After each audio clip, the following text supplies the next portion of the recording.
们来看看新版 ProQ4 有哪些新功能。在 ProQ4 中，只是点击任意位置就能直接绘制 EQ 曲线，随心塑造音色，极大提升工作效率。比如快速给人声绘制一个基础 E 曲线，之后再进行微调。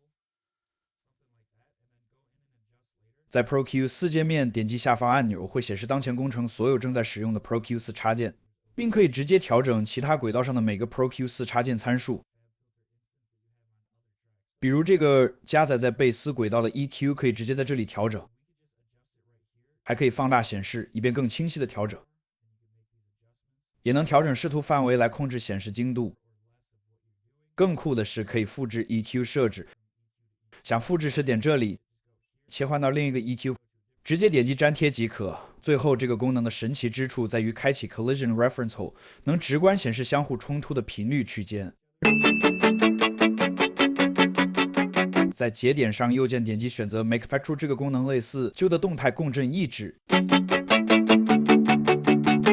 接着只要把阈值往下拉，就能自动消除可能过于刺耳的共振频率。